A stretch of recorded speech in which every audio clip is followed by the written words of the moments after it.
ಸುಮ್ಮನೆ ಹೊಸ ration card ಅಂದ ತಕ್ಷಣ ಹೋಗಿದ ತಕ್ಷಣ ಹೊಸ ರೇಷನ್ ಕಾರ್ಡ್ ಆಗೋದಿಲ್ಲ ಸ್ನೇಹಿತರೆ. ಸರ್ ಫಸ್ಟ್ ಅರ್ಥ ಮಾಡ್ಕೊಳ್ಳಿ ದಯವಿಟ್ಟು. ಹೊಸ ರೇಷನ್ ಕಾರ್ಡ್ ಬಗ್ಗೆ ಹಲವಾರು ಇವಾಗ ಅಪ್ಡೇಟ್ಗಳು ಬರ್ತಾನೆ ಇದೆ.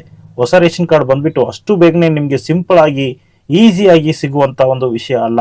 ಆದ್ರೆ ಕೆಲವೊಂದು ಮಾಹಿತಿಗಳನ್ನ ಸಂಪೂರ್ಣವಾಗಿ ನೀವು ಪಡ್ಕೊಂಡ್ರೆ ಖಂಡಿತವಾಗಿ ತುಂಬಾ ಈಸಿನೇ.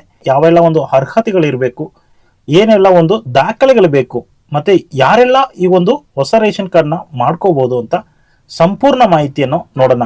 ನಾರ್ಮಲ್ ಆಗಿ APL ಕಾರ್ಡ್ ನ ಎಲ್ಲರೂ ಮಾಡ್ಕೋಬಹುದು, ಆದ್ರೆ BPL ಕಾರ್ಡ್ ಮಾಡ್ಲಿಕ್ಕೆ ತುಂಬಾ ಕಷ್ಟ ಇದೆ ಸ್ನೇಹಿತರೆ. ನೀವು 2-3 ವರ್ಷಗಳಿಂದ ಹೊಸ ರೇಷನ್ ಕಾರ್ಡ್ಗೆ ಅರ್ಜಿ ಹಾಕಿ ವೇಟ್ ಮಾಡ್ತಾ ಇರಬಹುದು.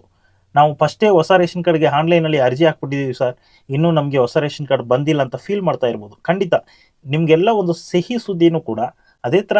ಹೊಸ ರೇಷನ್ ಕಾರ್ಡ್ ಯಾರು ಇನ್ನೂ ಹಾಕೊಂಡಿಲ್ಲ, ನಾವು ಯಾವಾಗ ಹೊಸ ರೇಷನ್ ಕಾರ್ಡ್ಗೆ ಆನ್ಲೈನ್ ಅಲ್ಲಿ ಅರ್ಜಿ ಹಾಕೋಬೇಕು ಅಂತ ಕಾಯ್ತಾ ಇದ್ದೀರಲ್ವಾ, ನಿಮ್ಗೂ ಕೂಡ ಒಂದು ಸಿಹಿ ಸುದ್ದಿ ಇದೆ. ಅದೇ ಸಮಯದಲ್ಲಿ ತುಂಬಾ ಕಂಡೀಷನ್ ಕೂಡ ಇದೆ.